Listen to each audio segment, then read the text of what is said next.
Hello everyone, this is Asashiyab and welcome back to another new video.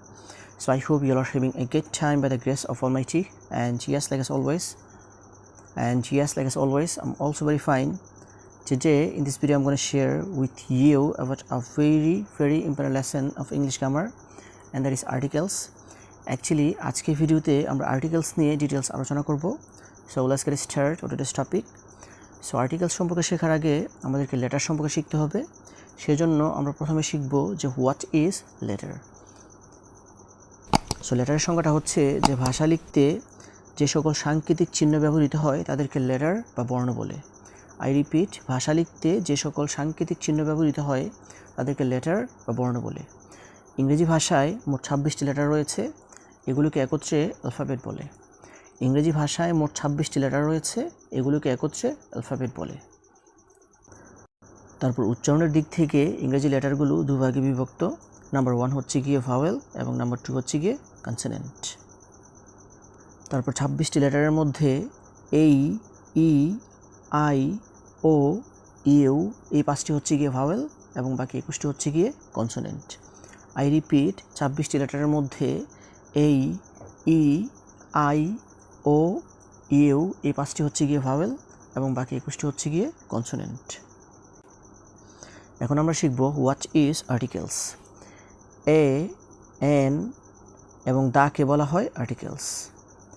I repeat, A, N এবং দাকে বলা হয় articles. তারা আসলে অ্যাডজেক্টিভ যারা নাউনকে কোয়ালিফাই করে.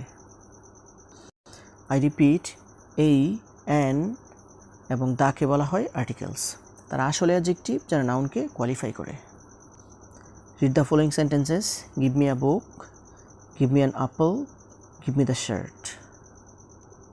উপরের সেন্টেন্সগুলোতে এই, এন এবং দা এই তিনটি ওয়ার্ড যথাক্রমে বুক, অ্যাপল এবং শার্ট এই নাউন তিনটির সীমা সংকুচিত করে দিচ্ছে.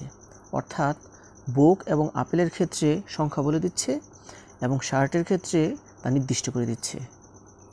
এই দৃষ্টিকোণ থেকে দেখলে এই, এন এবং দা হলো অ্যাডজেক্টিভ, কিন্তু এই ওয়ার্ডগুলোর ব্যবহার এত ব্যাপক যে এর আলাদা নামের অপেক্ষা রাখে, তাই এদেরকে বলা হয় আর্টিকেলস. অর্থাৎ যেসব শব্দ নাউনের পূর্বে বসে নাউনকে বিশেষভাবে প্রকাশ করে তাদেরকে বলা হয় আর্টিকেলস. আই রিপিট, যেসব শব্দ নাউনের পূর্বে বসে নাউনকে বিশেষভাবে প্রকাশ করে তাদেরকে বলা হয় আর্টিকেলস. এই অর্থ একটি, এন অর্থ একটি এবং দা অর্থ টি, টা, খানা, খানে. আর্টিকেলস দুই প্রকার. নাম্বার 1 হচ্ছে গিয়ে ইনডেফিনিট আর্টিকেলস এবং নাম্বার 2 হচ্ছে গিয়ে ডেফিনিট আর্টিকেলস. এ এবং এনকে বলা হয় ইনডেফিনিট আর্টিকেলস কারণ তারা একটিমাত্র ব্যক্তি, বস্তু বা প্রাণীকে অনির্দিষ্ট করে বোঝায়. আই রিপিট, এ এবং এনকে বলা হয় ইনডেফিনিট আর্টিকেলস কারণ তারা একটিমাত্র ব্যক্তি, বস্তু বা প্রাণীকে অনির্দিষ্ট করে বোঝায়. আর দাকে বলা হয় ডেফিনিট আর্টিকেলস কারণ এটি এক বা একাধিক ব্যক্তি, বস্তু বা প্রাণীকে নির্দিষ্ট করে বোঝায়. আই রিপিট, দাকে বলা হয় ডেফিনিট আর্টিকেলস কারণ এটি এক বা একাধিক ব্যক্তি, বস্তু বা প্রাণীকে নির্দিষ্ট করে বোঝায়.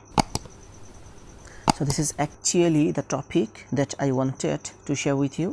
So viewers, I hope you understand this. If you guys really love this video, don't forget to like, comment, share and subscribe my YouTube channel. And that's all that I'm being. See you again. All the best of luck. Goodbye.